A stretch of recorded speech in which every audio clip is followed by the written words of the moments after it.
Olá, queridos amigos. Eu sou um servo de Deus. Essa é a nossa gota de sabedoria de hoje. Estou na quarta gota nessa série de venenos emocionais, que na verdade a série de venenos emocionais é a 25ª gota e a quarta gota que eu falo sobre inferioridade solidária. Muitas vezes nós não percebemos, mas alguns problemas que passamos na vida, eles são criados por esse veneno emocional. Algumas situações, eu que diria até que algumas portas que a pessoa não consegue entrar é fruto dessa inferioridade solidária. Eu conheço um rapaz queridíssimo que ele desistiu de fazer concurso.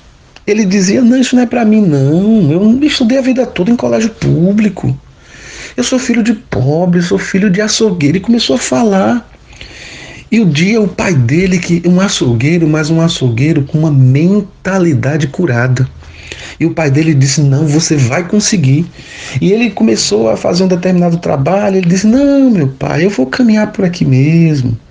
Eu nasci para viver minha vida toda com salário mínimo. O pai disse: meu filho, se você tiver de viver com salário mínimo, você vai viver. Mas você foi projetado para ganhar muito mais do que um salário mínimo e inclusive para ajudar pessoas. E o pai injetou no coração dele que ele tinha condição. Esse menino hoje é um alto funcionário federal. E ele foi curado por um pai que dizia para ele: eu discordo do que você diz. Eu não concordo com a autoimagem, com a leitura que você faz. Olhando aí de dentro, você não consegue enxergar completamente o que Deus tem para sua vida. Eu estou olhando aqui de fora e vejo o projeto de Deus para sua vida. E quando aquele menino me contou isso que o pai fez, eu fiquei encantado. De modo que é importante que você não se sinta um gafanhoto. Lembra? Nós estamos meditando em Números 13 e Números 14, dois capítulos da Bíblia, lá no Antigo Testamento, onde nós chamamos de Pentateuco. Os 5 primeiros livros da Bíblia é chamado de Pentateuco. Então, esses livros, eles vão nos mostrar como Deus foi injetando no povo dele olhar para Deus, olhar para Ele. Então, às vezes, algumas pessoas desenvolvem esse complexo, essa luta, essa inferioridade solidária e vai se conformando, talvez por gente que criou muita expectativa, por exemplo, no casamento. Você pode ter alguém que criou muita expectativa no casamento e por causa dessa expectativa não houve retribuição, não houve partilha. A ausência, por exemplo, do romantismo no casamento, a depender da fragilidade do outro, a pessoa pode se sentir muito inferiorizada. Alguém que vive um conflito, por exemplo, com sogro, com sogra, e de repente, sem querer, um sogro ou uma sogra pode abrir a boca e dizer assim: você não era o futuro que eu queria para minha filha. Você não era o futuro que eu queria para o meu filho. E esse conflito pode gerar do outro uma autoimagem negativa. Problemas mais diversos. Gente que convive, por exemplo, com pessoas bem financeiramente, ele olha para ela e não consegue prosperar financeiramente, pode desenvolver esse veneno emocional da inferioridade solidária. Gente que, às vezes, por causa desse problema financeiro, se isola, vive num tédio, numa solidão, sem automerecimento. E pior do que isso, na minha visão, são pessoas que deixam toda a sua vida comprometer-se. Gente que até no casamento tem a sua sexualidade comprometida, sua saúde física, sua saúde emocional. Gente que por causa dessa inferioridade solidária vive desanimado, apático, cansado, sabe, envelhecendo antes do tempo.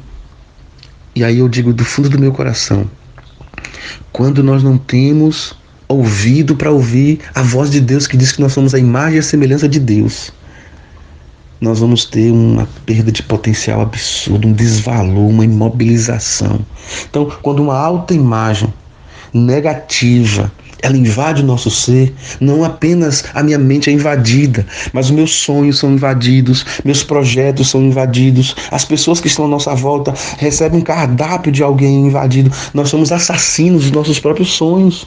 E quando nós somos tomados por isso, aí, meu filho, é como Salomão diz: assim como você se imagina na sua mente, assim você é.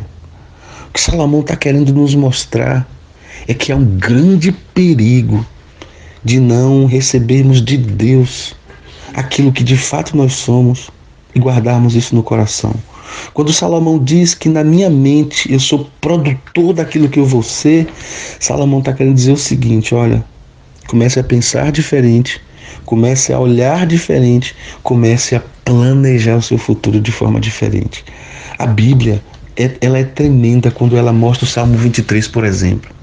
A imagem do Salmo 23 é uma das coisas mais lindas que eu já vi. Ele diz assim: o Senhor é o meu pastor, nada me faltará. Na verdade, ele está dizendo: o Senhor é meu pastor e eu tenho tudo.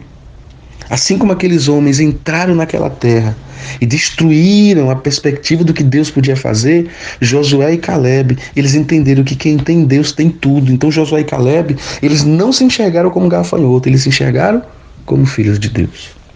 Que Deus derrame graça sobre a sua vida e que você seja o retrato de Deus e não um retrato de uma inferioridade solidária. Oh Deus, como eu te agradeço por cada ouvinte. Como eu te peço, derrama a tua graça, Senhor. Enche-nos com teu Espírito Santo para vencermos essas lutas, esses venenos dentro de nós. A começar em mim, em nome de Jesus. Amém.